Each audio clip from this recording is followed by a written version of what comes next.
투왕 오키오키 브러더스 메가돌TV의 메가돌입니다. 여러분들은 보석입니다. 문재인 신영복을 존경한다고 하는 문재인 한번 영상을 볼까요? 제가 존경하는 한국의 사상가 신영복 선생은 제가 존경하는 한국의 사상가 신영복 선생은 명백하게 북한의 간첩이고 문재인 후보는 공산주의자이고 이 새끼가 대통령이 되면 대한민국 적화는 시간 문제라고 확신을 갖고 있다. 고영주 변호사님의 말씀입니다. 전두환 전 대통령에 대해서 자꾸만 생각할수록 정말 위대한 대한민국의 대통령이라 생각 들어요. 전두환 대통령은 1931년생으로 되어 있습니다. 그 당시는 주민등록이 정확하지 않아서 나이가 좀 더 먹었다고 보아야겠네요. 90살에 가깝다고 봐야겠습니다. 다행히 그래도 건강해 보이는 정말 감사할 분입니다. 그리고 정말 대한민국의 어른이고 존경해야 할 분입니다. 대한민국이 없을 때 일본인으로 태어나셨네요. 역사의 격동기에 태어나셨네요. 육군사관학교 출신이고요. 전두환 대통령 때부터 육사가 4년제로 변했다고 합니다. 60년대 베트남전에 연대장으로 참전하셨다고 합니다. 참전용사군요. 1980년부터 1988년 2월 24일까지 11대 12대 대통령을 하셨습니다. 전두환 대통령이 집권하자 경제 상황이 좋은 것은 아니었습니다. 오일 쇼크로 인한 인플레이션이 30%에 육박했습니다. 그리고 사회는 불안해서 노동조합의 파업과 시위는 대폭 늘었습니다. 수백 건 이상 발생했습니다. 80년대의 학생운동은 그 한계를 부닥쳐서 돌파구로 학생들을 서울대생들이나 학생들을 노동자 속으로 위장 취업을 시키게 됩니다. 이때 빨갱이들은 진지론에 의해 노조를 결성하여 수많은 파업과 도시산업선교회 도산이란 단체를 만들어 기업을 도산시켰습니다. 지금 이렇게 보면 빨갱이들은 끝없는 선전선동을 기본적으로 하며 노동자 농민을 현혹시키고 있었네요. 그나마 위대한 대통령이 전두환 대통령이 삼청교육대 등 강제적인 수단을 통해서 빨갱이를 잡았네요. 경제는 김재익 수석 경제수석을 보고 경제는 당신이 대통령이야 하면서 경제인들에게 힘을 실어 주었습니다. 오늘 말하고 싶은 것은 북한의 전두환 대통령 시해 사건입니다.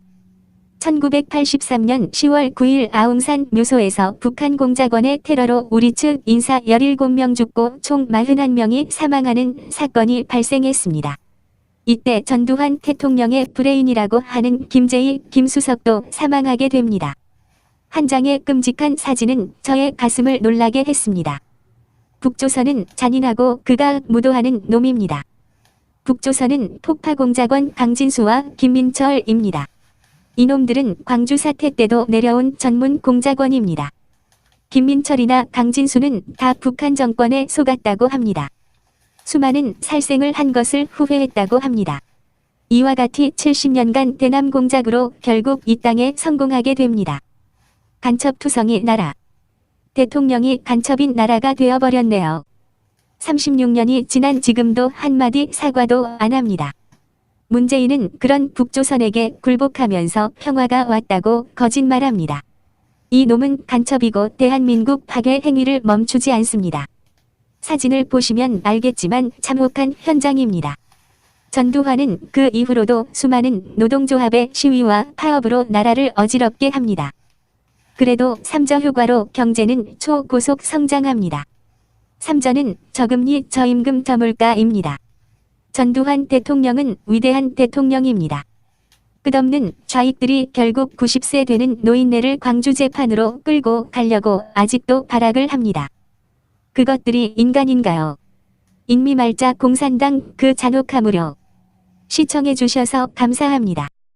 한 개인, 가정, 교회, 국가가 타락을 했다 그러면 하나님은 그냥 넘어가지 않습니다. 반드시 타락하는 자들은 하나님이 징계한단 말이에요. 징계. 여러분과 저는 징계가 오기 전에 회개해야 되는 것입니다. 동의하십니까? 그 중에 우리가 제일 큰 실수하고 타락한 것이 뭐냐? 하나님이 주신 우리 조국 대한민국을 지켜내지 못한 것이 가장 큰 죄인 것입니다. 이해되십니까? 그 하나님의 징계가 지금 오기 직전에 왔어요. 지금 큰일 났단 말이야. 그러면 하나님의 징계가 오면 어떻게 되냐? 다음 단계로 사이클이 뭐가 되냐면 그때 가면 백성들이 회개하고 부르짖는단 말이야. 여러분과 저도 오늘 이 시간에 회개하고 부르짖어야 되는 것입니다. 다시 한번 따라합니다. 주여 용서하여 주세요. 제일 큰 회개가 뭐냐? 하나님이 주신 대한민국을 지켜내지 못한 죄를 회개합시다. 이게 가장 큰 죄야. 윤리적인 죄는 두 번째 이해되십니까? 그 다음 이제 우리가 하나님께 부르짖으면 그 다음에 하나님이 하시는 일이 있어요. 뭐냐? 그때 하나님은 지도자를 보내주시는 거예요. 사사를 세운다면 사사.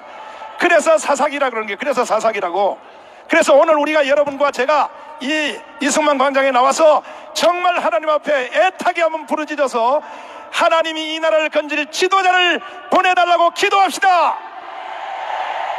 이승만과 박정희에 이어가는 세 번째 지도자가 나와야 되는 거예요. 지금 믿습니까?